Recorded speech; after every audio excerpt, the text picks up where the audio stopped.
Generating traffic and sales can be a challenge for online merchants. But selling on the Walmart Marketplace puts your products in front of millions of customers who shop on Walmart.com. And right now, sellers who join Walmart Marketplace can save up to 50% on referral and fulfillment fees for the first 90 days.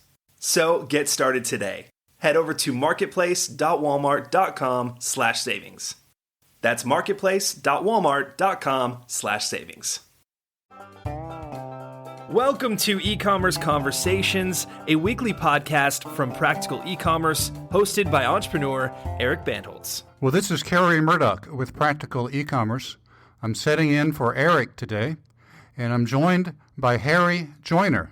Harry is a longtime e-commerce recruiter. How you doing, Harry? I am amazing. How are you? It's good to be back. It's good to talk to you again. We're looking forward to hearing what you have to say about the state of e-commerce employment. So I guess that's my first question for you today, Harry, is what is the state of e-commerce employment in mid-July 2023? It's a zoo. One word answer, it's a zoo. You know, great candidates are complaining that their job search is taking too long. And I think that that's because companies are using LinkedIn's Easy Apply function on their postings. And it's really easy to apply for a job with Easy Apply. And companies are getting, hundreds of candidates in a very short period. You can get 300-400 candidates applying for a job within 72 hours. And that's leading to paralysis by overwhelm. And it's just a very cluttered space out there now, given that there's full-time executives and part-time executives and interim folks and fractional and project-based and consultants. And it feels like there's probably 2 or 3 times the regular flow and availability of candidates relative to the jobs. So it's crazy out there. So what do I do if I'm one of those hundreds of folks looking? What do I do to cut through the clutter? I think it's like any kind of marketing, right? There's creating demand and capturing demand. Whenever you apply for a job, you're basically capturing demand for your services. I think any marketer who's worth her salt or his salt needs to be creating demand as well. And you can do that just by speaking and networking and posting on LinkedIn and launching a blog, and you just getting out there and seeing and being seen, basically knowing what you're talking about and then being known for talking about a particular thing, having a small circle of competence that's very sharply defined around the edges, being able to solve a particular problem, and then just, figuring out, okay, who has this problem and what does it take for me to go solve that problem? And it may mean ultimately the candidates are going to have to put together solutions for interim opportunities or project-based opportunities or fractional opportunities while they're looking for full-time jobs. So they've got to be resourceful and creative. So you mentioned LinkedIn. Does everything flow through LinkedIn these days? I mean, are all posts on LinkedIn and all applications? Is that the name of the game these days? LinkedIn has 900 million people on it. So what was there, 8 billion people on the planet? So what is that? Roughly 12.5%, 13% of the world's population is on LinkedIn. And I don't know what percentage of the white collar population, but I've seen candidates get hired with no resume, but a LinkedIn profile. I can't say that I've seen a candidate get hired in the last 10 years without a LinkedIn profile and only a resume. I can't think of a single instance. Wow. Maybe that's because I couldn't find them in the first place, because my search typically starts on LinkedIn. So you mentioned there's a higher volume of resumes out there, folks looking. Any particular job or skill that's more in demand than others as it relates to e-commerce positions? In general, what I would say is that e-commerce resumes, you can kind of look at them on 3 levels. There's DTC e-commerce, marketing and demand gen. There's DTC e-commerce technology and operations, and then there's Amazon and third-party markets stuff.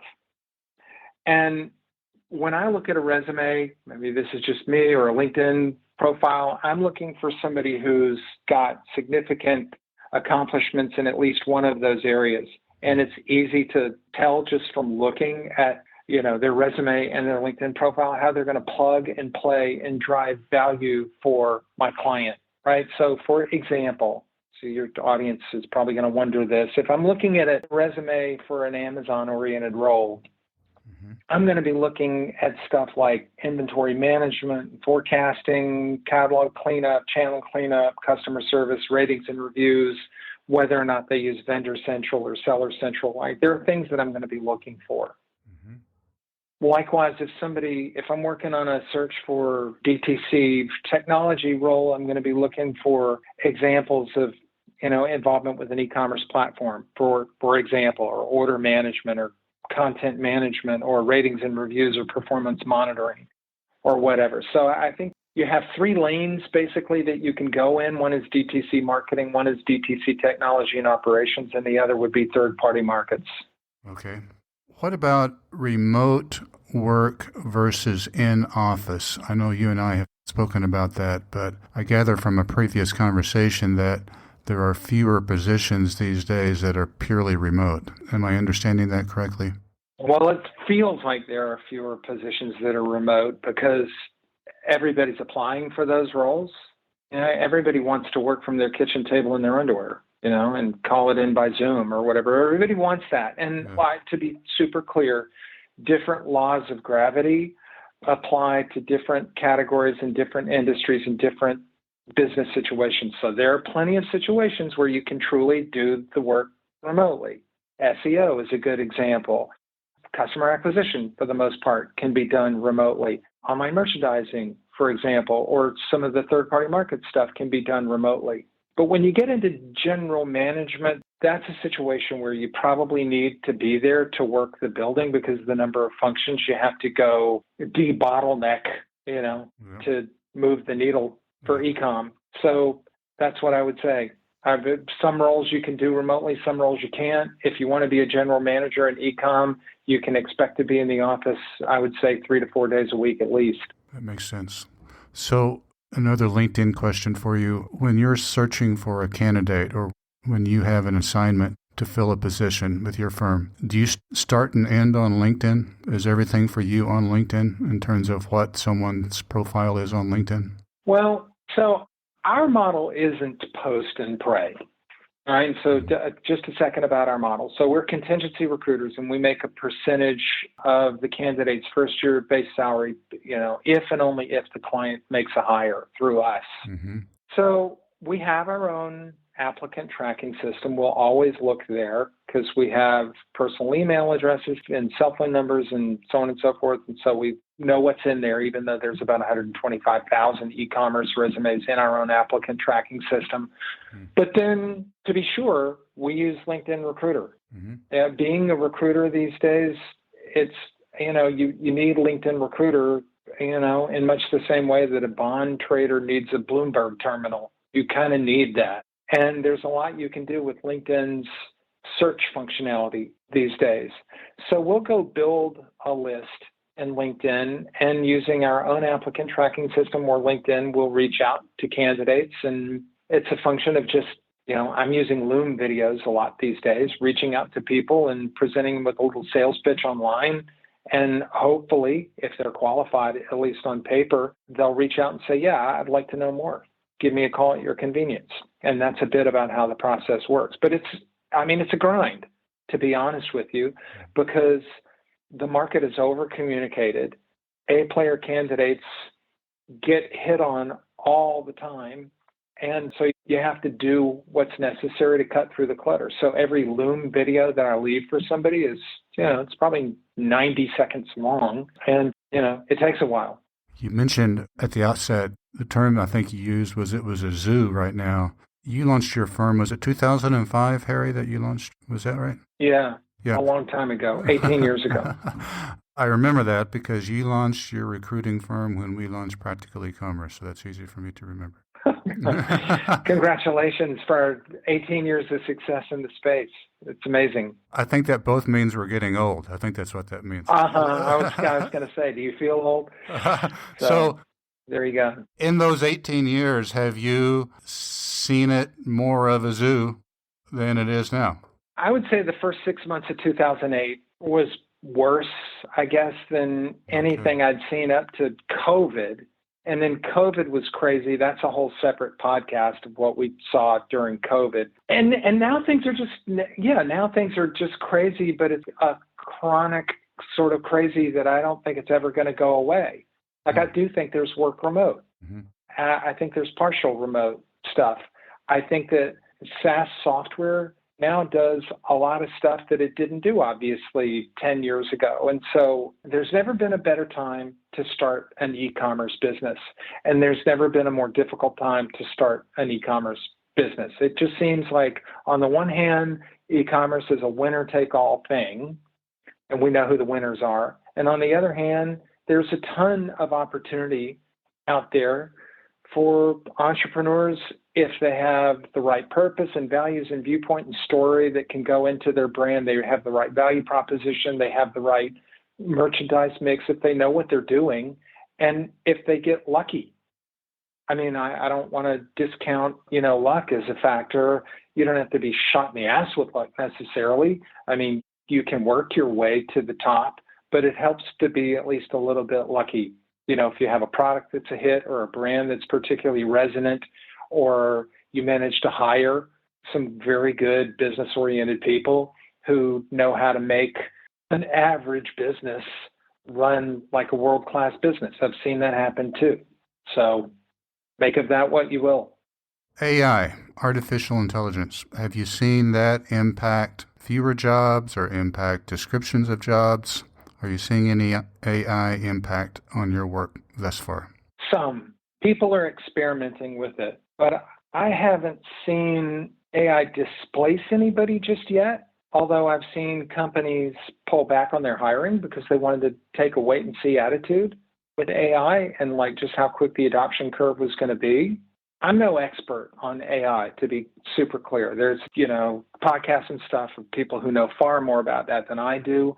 But I think one of the chief limitations, at least in e-commerce right now, with regards to the adoption of AI, is that people just need to learn to write better prompts, which means that on some level, they're going to have to ask more insightful questions of themselves, of their customers, of their businesses, and they're going to have to understand what ChatGPT, for example, can do and what it can't do, and they're just going to have to be super thoughtful about, let's say, if I'm writing a prompt about a marketing plan, it's better to know who my slam dunk customer is and how she thinks and how she buys and what she fears and what makes her mad, et cetera, and use some of those things in the prompt, because you're going to get a better response. But that seems to be what's separating the people that get a lot of mileage out of it from those who don't at this point.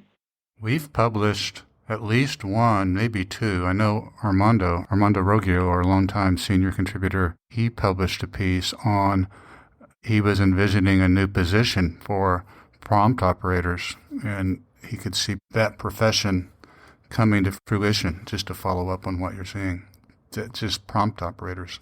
That makes sense.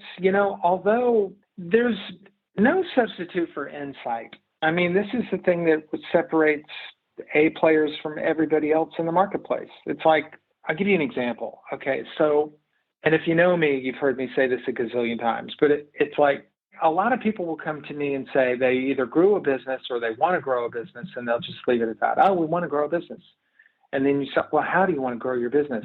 Well, we want more customers. It's like, okay, great.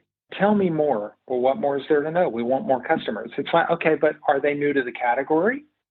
Are you creating demand? Are you capturing demand? Are you dislodging customers from the competition? Are you reactivating lost or inactive customers?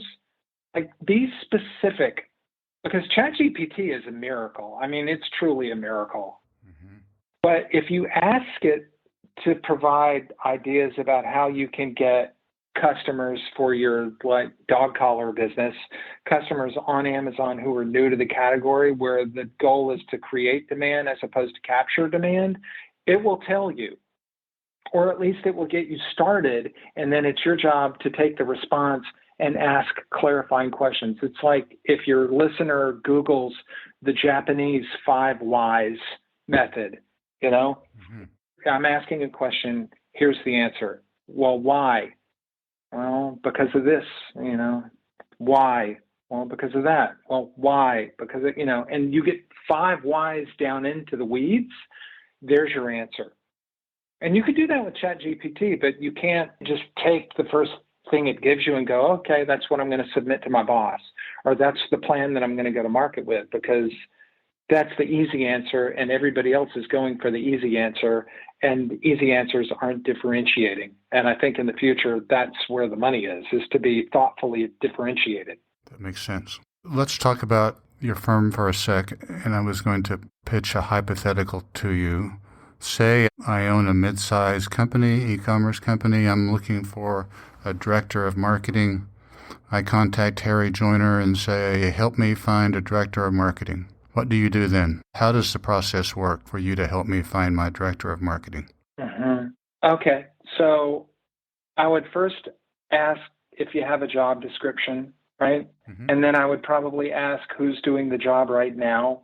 And if you've got a person in the role now, I would probably ask what 3 things could they be doing better, right? So some version of what are you doing right that you should do more of? What are you doing wrong that you should stop doing? What's your competitor doing that you should copy? What's nobody doing that somebody should do, right? Then I would probably, if you were open to it, I would probably start digging deeper. It's like, what are the top 5 problems that will exist due to this position being open? Like if the person hasn't left yet, within 60 days of the position being open, if it's wide open for 60 days, where does the stuff hit the fan first, right? Or step me through this person's average day, right? Or at the end of 100 days, how will you know if this person is successful in the role? But a lot of what I do, I mean, this is just my process. I can't speak for other recruiters, but if you say you have a company and you're looking for a director of marketing, I might say, clearly, well, what do you sell? And you would say, what? Give me an example of something you would sell. Running shoes. And how big is your company? 10 people. Okay, but how big in terms of sales? 20 million. And what's the average order value when you sell? $150. $150. And on average, how many times a year does somebody buy running shoes from you? Once a year? Once every other year? Once a year. Once a year. And are you selling on third-party markets at all? Yes. Multiple marketplaces and our own Shopify site. I gotcha. And so on your third-party market business, how big is that business? It's about 1/3 of total revenue. So let's just say $6.5 million, something like that. Are you doing any wholesale business or other business? Nope, all retail. I gotcha. Interesting. And so what I would say is that right now you have 90,000 12-month buyers, right? So what you just told me was that you have a running shoe company that's $20 million, and you've got an average order value of $150 and an order frequency of once per year, and you've got a $6.5 million Amazon business. That means mathematically you've got 90,000 12-month buyers. How big do you want to be in 2 years' time? If you're 20 million now, how big do you want to be? I don't have a feeling other than I want to grow and I want to continue to be profitable. But at what percent, let's say, would this person be a home run if they doubled sales or built sales by 5 million or 10 million? Let's say we want to grow 25% per year. Okay. So let's say in a couple of years, we'll be a $30 million business. We'll just use a round number. So what that means is all things being equal, right? If your average order value stays the same, if your Amazon business doesn't grow, if your order frequency stays the same, this person has to come in and acquire 66,666 new customers. So now the question is, let's assume that was the case. Now, you may say, well, no, that's not the case. We want to launch a loyalty program that's going to accelerate the order frequency, or we want to do more business on Amazon, or Roadrunner Sports is launching a market and we want to sell there, or whatever. I'm going to get that. And I'm going to talk, at the end of the conversation, I'm going to say, okay, cool. Then let me paint you a picture mathematically of what needs to happen in your business. And specifically now, what that means for increasing the transaction size, increasing the frequency, decreasing the randomness, et cetera, and what that likely means for cross-sells, upsells, a possible promotional calendar, your messaging, et cetera. And then those things would dictate what goes in the job description. At least in my book. Now, yeah. I'm not saying that other recruiters do it like this, but I'm all about the math. I'm absolutely, there's nothing as devastating to me, as an opinion than a number. And so you've got a running shoe brand, and I'm going to look at, your purpose and values and viewpoint, story and style of marketing, et cetera, on your website. And I'm going to make sure that the growth plan is brand accretive and reality-based and resource-friendly. Okay. But it starts with where you are today and where you need to be in the future mathematically, because that's the plan that you got to take to the bank to get the funding. Does that make sense? Did I lose you with that? No, it makes total sense. So you're going to talk to me, you're going to do a fair amount of legwork before you even start a process of identifying the right person. Yeah, I get 150 inbound calls a year, and I end up taking about 50 to 60 searches. So when somebody calls me, it's the first conversation is, I like to say there's 4 outcomes to it. So if you call me, you're the CEO of the running shoe company, and you call me, I say, listen, I'm not selling anything. You called me. I'm not selling. I'm like a triage nurse in an emergency room. There's 4 outcomes to this conversation, right? Outcome number 1, I think I can help. You think I can help. I take the deal. Outcome number 2, I think I can help. You don't. Outcome number 3, you think I can help. I don't. Outcome number 4 is neither one of us thinks I can help. I don't. So there's a 25% chance that this goes anywhere. There's a 75% chance that this goes nowhere, and a 100% chance you make a friend. So let's have a conversation about your business. I'm not selling anything. I'm like the doctor. I'm here to help if I can. If I can't, I'll refer you to another practitioner. That's literally, I just gave your audience how I sell a deal. Okay, that's terrific insight. Listen, we have got another minute or so, and I want to make sure if there's anything else on your mind, that we address that, and then we let folks know how to get a hold of you. So I know you've got a really robust LinkedIn presence, but anything else on your mind before we get to the contact information? No, we're always good. I just enjoy these opportunities. I'm a big fan of your blog and what you guys do up there, and I appreciate the opportunity to chat with you a couple of times a year. So one of these days you'll call me and you'll be like, how's the job market? And I'll be like, it's amazing. All right. I hate to sound like Eeyore on Winnie the Pooh, but it sucks. But anyway. What's terrific about talking to you is that we always know we're going to get a candid answer, and that's what we want. So very good. Yeah, it's really true. So all right, brother. So it's ecommercerecruiter.com, ecommercejobs.com, Harry Joyner on LinkedIn. Yeah. What else? Yeah. So you can see me on LinkedIn at Harry Joyner, all one word, .com. So I've got my name, .com redirected to my LinkedIn profile. Okay. So you candidates, there's a tip for you. Redirect your name, .com to your LinkedIn profile. You can use a simple redirect for that. Or your audience can find me at ecommercejobs.com, all one word. And I'm also online at cmosearch.com. So I do CMO searches and e-commerce searches, and I've got a partner, Alan Seibert, in my business, and he is great as well. So we'd love to hear from you. All righty. Well, thank you so much, sir. Nice to talk to you. All right, buddy. Likewise. Bye-bye. Thank you.